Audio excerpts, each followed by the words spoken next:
ಚಿಕ್ಕಬಳ್ಳಾಪುರದಲ್ಲಿ ನೂತನವಾಗಿ ನಿರ್ಮಾಣವಾಗಿರುವ ಕನ್ನಡ ಭವನ ಈ ಹಿಂದೆ 2 ಬಾರಿ ಲೋಕಾರ್ಪಣೆಗೆ ದಿನಾಂಕ ನಿಗದಿ ಮಾಡಿದ್ದರೂ ಕೊನೆಯ ಗಳಿಗೆಯಲ್ಲಿ ರದ್ದಾಗಿದ್ದ ಹಿನ್ನೆಲೆಯಲ್ಲಿ ಈ ಬಾರಿಯೂ ಕೂಡ ನಡೆಯುತ್ತೋ ಇಲ್ಲವೋ ಎಂಬ ಗುಮಾನಿ ಸಾರ್ವಜನಿಕ ವಲಯದಲ್ಲಿ ದಟ್ಟವಾಗಿ ಹಬ್ಬಿತ್ತು. ಆದರೆ 3ನೇ ಬಾರಿ ಯಾವುದೇ ಅಡೆತಡೆ ಇಲ್ಲದೆ ನಿರ್ವಿಘ್ನವಾಗಿ ಭವನದ ಲೋಕಾರ್ಪಣೆ ಕಾರ್ಯಕ್ರಮ ಸುಸೂತ್ರವಾಗಿ ನಡೆಸಿದ್ದು ಸಾಹಿತ್ಯಾಭಿಮಾನಿಗಳ ಹರ್ಷಕ್ಕೆ ಕಾರಣವಾಗಿದೆ. ಚಿಕ್ಕಬಳ್ಳಾಪುರ ನಗರದ ಅಂಬೇಡ್ಕರ್ ಭವನದಿಂದ ಕಲಾ ತಂಡಗಳಿಂದ ಕನ್ನಡದ ರಥಯಾತ್ರೆಗೆ ಚಾಲನೆ ನೀಡಿದ ಸಚಿವ ಸುಧಾಕರ್ ಬಿಬಿ ರಸ್ತೆಯ ಮೂಲಕ ಕನ್ನಡ ಭವನದವರೆಗೆ ಮೆರವಣಿಗೆ ನಡೆಯಿತು.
ಕನ್ನಡ ಭವನ ಲೋಕಾರ್ಪಣೆ ಮಾಡಿ ಮಾತನಾಡಿದ ಜಿಲ್ಲಾ ಉಸ್ತುವಾರಿ ಸಚಿವ ಡಾಕ್ಟರ್ ಎಂ ಸಿ ಸುಧಾಕರ್ 2014ರಲ್ಲಿ ಪ್ರಾರಂಭವಾಗಿದ್ದ ಕನ್ನಡ ಭವನದ ಕಾಮಗಾರಿ ಪೂರ್ಣಗೊಳ್ಳಲು 11 ವರ್ಷ ತೆಗೆದುಕೊಂಡಿದೆ ಎಂಬುದನ್ನು ಕೇಳಿದಾಗ ಬೇಸರವಾಗಿದ್ದು ನಿಜ. ನನ್ನ ಅವಧಿಯಲ್ಲಿ ಇದಕ್ಕೆ ಮುಕ್ತಿ ಕಾಣಿಸಬೇಕು ಎಂದು ಸಂಕಲ್ಪ ಮಾಡಿದ್ದಷ್ಟೇ ಅಲ್ಲದೆ ಸರ್ಕಾರ ಮತ್ತು ಸಂಬಂಧಪಟ್ಟ ಇಲಾಖೆ ಸಚಿವರೊಂದಿಗೆ ವಿಶ್ವಾಸ ಸಾಧಿಸಿ 18.20 ಕೋಟಿ ವೆಚ್ಚದಲ್ಲಿ ಭವನ ನಿರ್ಮಾಣ ಮಾಡಿ ಲೋಕಾರ್ಪಣೆ ಮಾಡಲಾಗಿದೆ. ನನ್ನ ಜೀವನದಲ್ಲಿ ಇದೊಂದು ಸಂತೋಷದ ಗಳಿಗೆಯಾಗಿದೆ ಎಂದರು. ಹೆಮ್ಮೆಯ ದಿನ.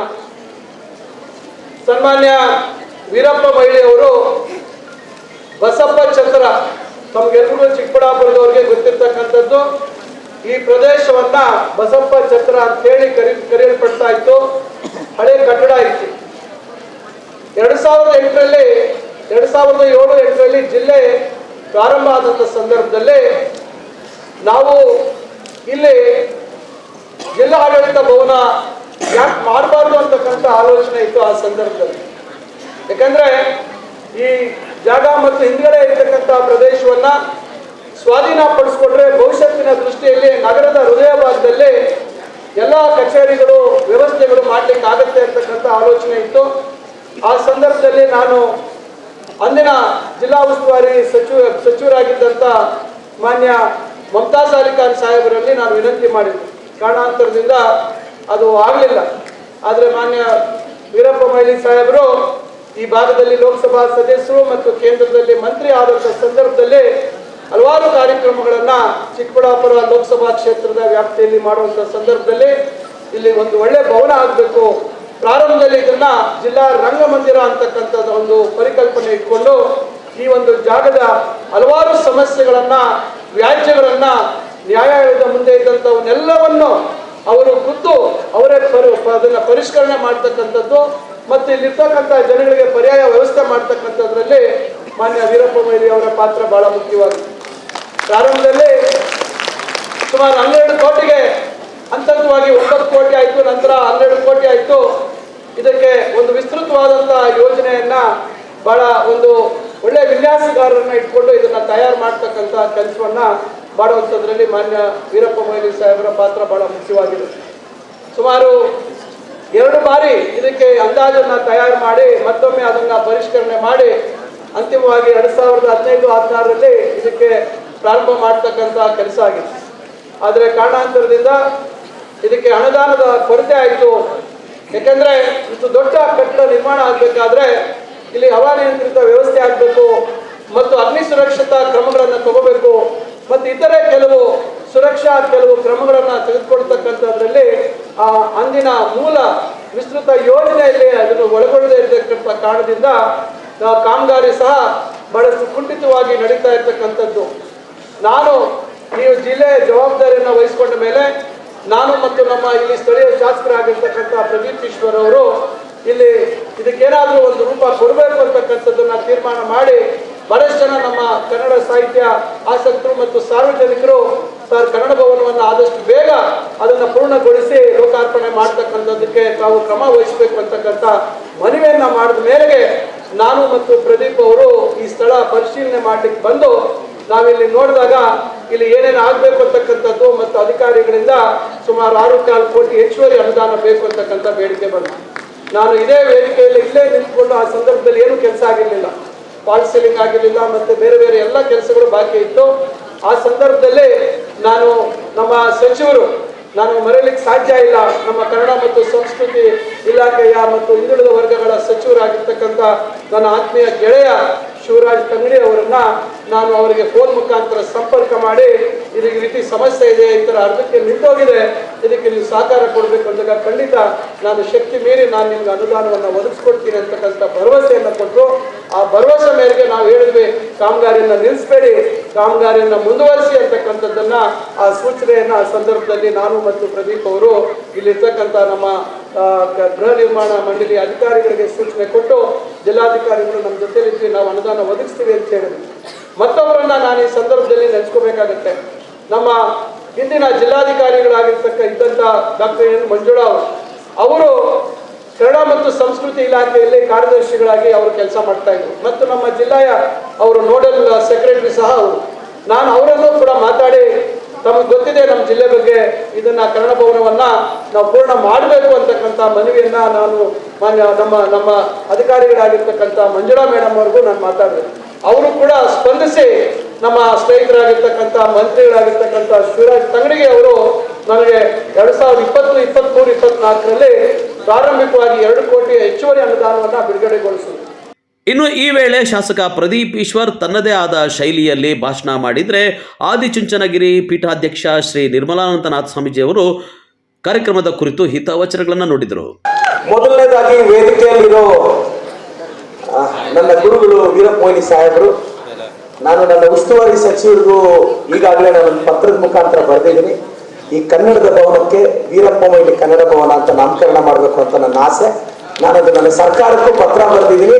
ಇವತ್ತು ಈ ಕನ್ನಡ ಭವನ ಆಗಿದೆ ಅಂದರೆ ಅದು ವೀರಪ್ಪ ಮೊಯ್ಲಿ ಸಾಹೇಬರ ಕೊಡುಗೆ.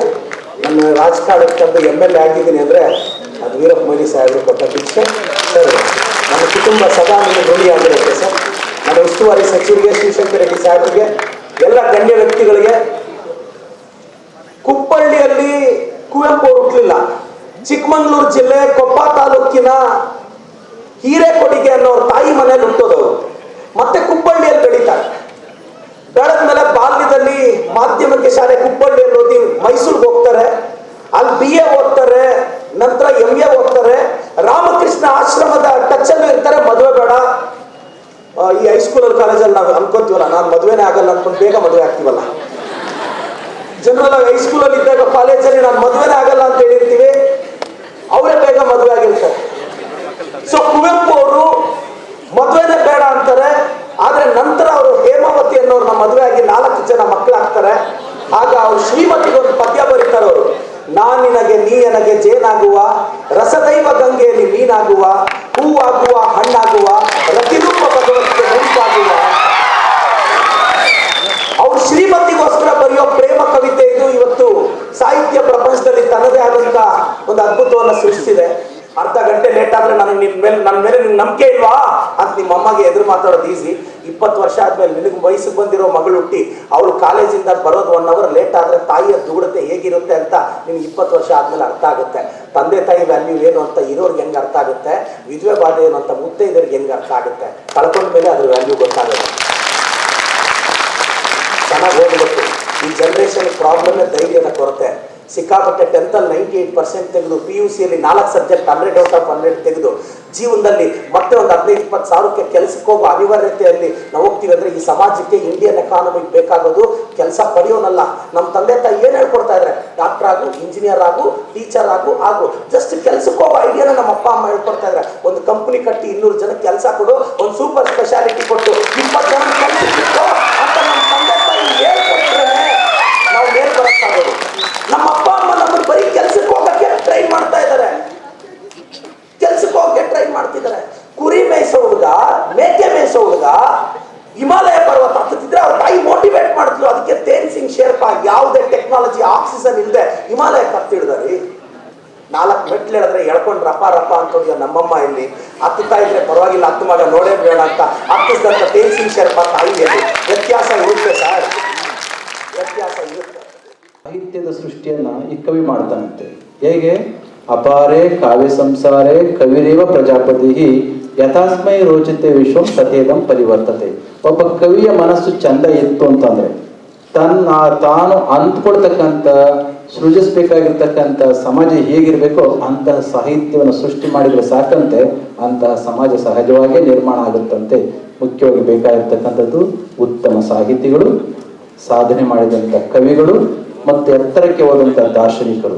ಅಂತೆಲ್ಲ ವ್ಯವಸ್ಥೆಯನ್ನ ವ್ಯಕ್ತಿಗಳನ್ನ ಉಳ್ಳಂತ ನಮ್ಮ ನಮ್ಮ ಜಿಲ್ಲೆಯಲ್ಲಿ ಚಿಕ್ಕಬಳ್ಳಾಪುರದಲ್ಲಿ ಇಂತಹ ಕಾರ್ಯಕ್ರಮ ನಡೀತಾ ಇರ್ತದೆ, ಸಂತೋಷ. ಅದರಲ್ಲಿ ಕೂಡ ಈ ಸಂದರ್ಭದ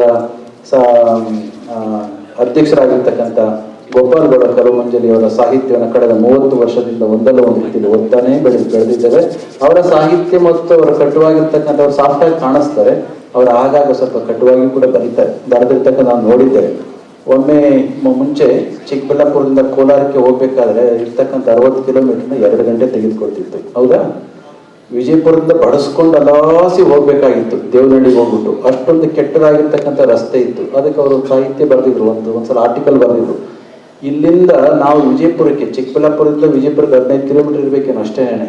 15 ಕಿಲೋಮೀಟರ್ ಹೋಗ್ಲಿಕ್ಕೆ 1.5 ಗಂಟೆ ಹೇಗೆ ಹಿಡಿಯುತ್ತೆ ಅನ್ನೋದಕ್ಕೆ ಹಾಗಲಕಾಯಿ ಮೇಲೆ, ಹಾಗಲಕಾಯಿ ಗೊತ್ತಲ್ಲ, ಹಾಗಲಕಾಯಿ ಹೇಗಿರುತ್ತೆ, ಅದ್ರ ಮೈ ಮೇಲೆ ಎಷ್ಟು ಹೊರಟಿರುತ್ತಲ್ಲ, ಹಾಗಲಕಾಯಿ ಮೇಲೆ ಒಂದು ಇರುವೆ ಓಡಾಡ್ಲಿಕ್ಕೆ ಹೊರಟದ್ದಾದ್ರೆ ಅದಕ್ಕೆ ನಡಿಲಿಕ್ಕೆ ಚಲಿಸ್ತಕ್ಕಂಥದ್ದು ಎಷ್ಟು ಕಷ್ಟವೋ ಅದಕ್ಕಿಂತ ಕಷ್ಟ ಚಿಕ್ಕಬಳ್ಳಾಪುರದಿಂದ ವಿಜಯಪುರಕ್ಕೆ ನಡೀತಕ್ಕಂಥದ್ದು ಅಥವಾ ಹೋಗ್ತಕ್ಕಂಥದ್ದು ಸೈಕಲಲ್ಲೋ ವೆಹಿಕಲಲ್ಲೋ ಅಂತ ಕ್ಲಿಷ್ಟವಾಗಿ ಬರೆದು ಅವತ್ತಿನ ನಾಯಕರಿಗೆ ಎಚ್ಚರಿಸಿದ್ರು. ಅವ್ರು ಮರ್ತಿರ್ಬೇಕು, ನಾನಿನ್ನು ನೆನಪು ಮಾಡ್ಕೊಂಡಿದ್ದೇನೆ.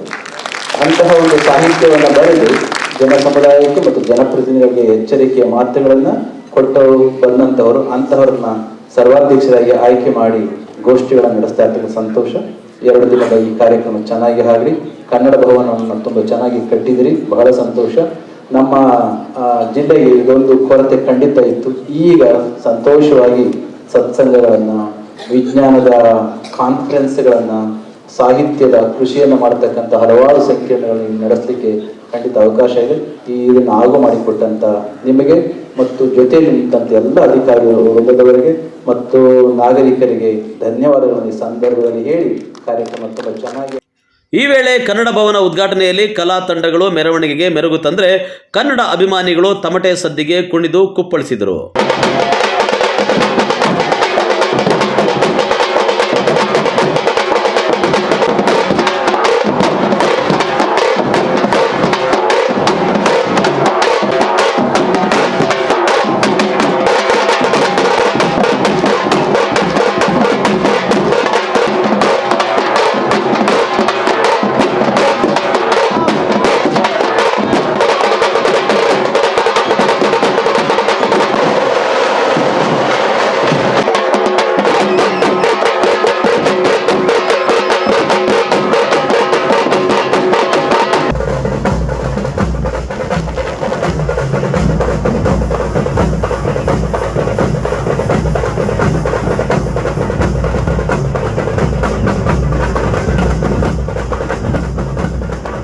ಇನ್ನು ಕಾರ್ಯಕ್ರಮದಲ್ಲಿ ಮಾಜಿ ಮುಖ್ಯಮಂತ್ರಿ ವೀರಪ್ಪ ಮೊಯ್ಲಿ, ಮಾಜಿ ಸಚಿವ ಶಿವಶಂಕರ್ ರೆಡ್ಡಿ, ನಗರಾಭಿವೃದ್ಧಿ ಪ್ರಾಧಿಕಾರದ ಅಧ್ಯಕ್ಷ ಕೇಶವರೆಡ್ಡಿ, ನಗರಸಭೆ ಅಧ್ಯಕ್ಷ ಗಜೇಂದ್ರ, ಉಪಾಧ್ಯಕ್ಷ ನಾಗರಾಜ್, ಜಿಲ್ಲಾ ಕನ್ನಡ ಸಾಹಿತ್ಯ ಪರಿಷತ್ ಅಧ್ಯಕ್ಷ ಕೋಡಿರಂಗಪ್ಪ ಮತ್ತು ಕನ್ನಡ ಸಾಹಿತ್ಯ ಸಮ್ಮೇಳನ ಅಧ್ಯಕ್ಷ ಗೋಪಾಲಗೌಡ ಕಲ್ಲುಮಂಜಲಿ, ಜನಪದ ಅಕಾಡೆಮಿ ಅಧ್ಯಕ್ಷ ಗೊಲ್ಲಳ್ಳಿ ಶಿವಪ್ರಸಾದ್, ಕನ್ನಡ ಮತ್ತು ಸಂಸ್ಕೃತಿ ಇಲಾಖೆ ಕಾರ್ಯದರ್ಶಿ ಅಶೋಕ್ ಎನ್ ಛಲವಾದಿ, ಜಿಲ್ಲಾಧಿಕಾರಿ PN Ravindra, CEO Prakash Nithali, SP Kushal Chouksey ಭಾಗವಹಿಸಿದ್ದರು. ಕ್ಯಾಮರಾಮನ್ ಪ್ರವೀಣ್ ಜೊತೆ Kalavara Arun, MM TV news, Chikkaballapur.